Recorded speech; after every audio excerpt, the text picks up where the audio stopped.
അരിയൊന്നും അരച്ച് കഷ്ടപ്പെടാതെ രാവിലെ എളുപ്പത്തിൽ ഉണ്ടാക്കാൻ കഴിയുന്ന അടിപൊളി ദോശയുടെ റെസിപ്പിയാണ് ഇന്നത്തെ വീഡിയോയിലൂടെ ഷെയർ ചെയ്യുന്നത്.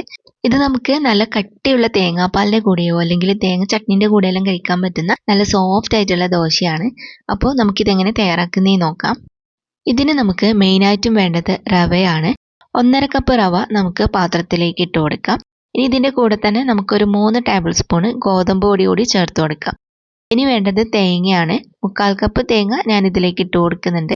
ഇതിന് നമുക്ക് ചെറിയൊരു മധുരം വേണം. അതിന് വേണ്ടിയിട്ട് 2 ടേബിൾ സ്പൂണ് പഞ്ചസാരയും കൂടി ഇതിലേക്ക് ഇട്ട് കൊടുക്കുന്നുണ്ട് കേട്ടോ. ഇനി നമുക്ക് വേണ്ടത് ഈസ്റ്റ് ആണ്. 1 ടീസ്പൂണിൽ കുറച്ച് കുറവായിട്ട് ഒരു 1/4 ടീസ്പൂണെല്ലാം മതിയാവും. അതും കൂടി ചേർത്തതിന് ശേഷം നമുക്ക് ഇതിലേക്ക് കുറച്ച് വെള്ളം ചേർത്തിട്ട് നല്ലോണം ഒന്ന് മിക്സ് ആക്കിയിട്ട് എടുക്കാം. ഇതിപ്പം ഇളം ചൂടുള്ള വെള്ളമാണ് കേട്ടോ ഞാൻ ഒഴിച്ചു കൊടുക്കുന്നത്. 2 കപ്പ് ചെറിയ ചൂടുള്ള വെള്ളം ഒഴിച്ചിട്ട് നമുക്ക് നല്ലോണം ഒന്ന് മിക്സ് ആക്കാം. ഇനി നമുക്ക് ഇത് മിക്സി ജാറിലേക്ക് ഇട്ടിട്ട് ഒന്ന് അരച്ചെടുക്കണം. ഈ തേങ്ങയെല്ലാം നല്ലോണം ഒന്ന് അരഞ്ഞു കിട്ടാനും അതേപോലെ കട്ടകളൊന്നും ഇല്ലാതിരിക്കാനും വേണ്ടിയിട്ടാണ് നമ്മൾ ഇതൊന്ന് അരച്ചെടുക്കുന്നത് കേട്ടോ. ഇതുപോലെ അരച്ചതിന് ശേഷം നമുക്കിനി ഇത് ബൗളിലേക്ക് മാറ്റാം. എന്നിട്ട് ഒരു 20 മിനിറ്റ് നമുക്ക് റെസ്റ്റ് ചെയ്യാൻ വേണ്ടിയിട്ട് വെക്കാം. 20 മിനിറ്റ് കഴിഞ്ഞാൽ നമുക്ക് ദോശ ഉണ്ടാക്കാൻ വേണ്ടിയിട്ട് തുടങ്ങാം.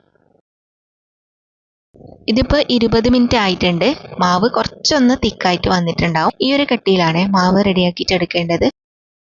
ഇനി നമുക്ക് ദോശ ഉണ്ടാക്കാൻ വേണ്ടിയിട്ട് തുടങ്ങാം.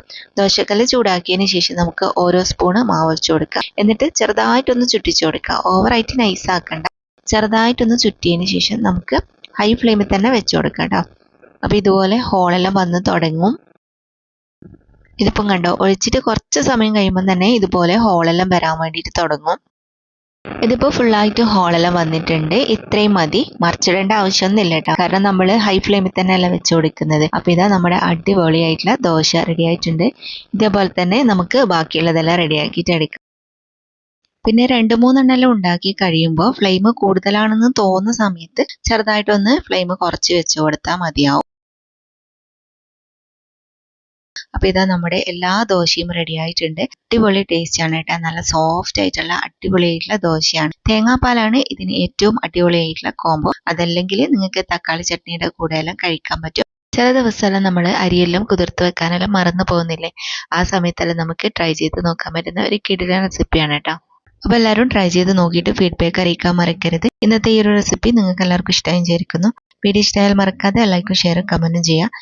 ഇതുപോലുള്ള നല്ല നല്ല റെസിപ്പികൾ കാണാനായിട്ട് നമ്മുടെ പേജ് ഫോളോ ചെയ്യാനും യൂട്യൂബ് ചാനൽ സബ്സ്ക്രൈബ് ചെയ്യാനും മറക്കരുത്.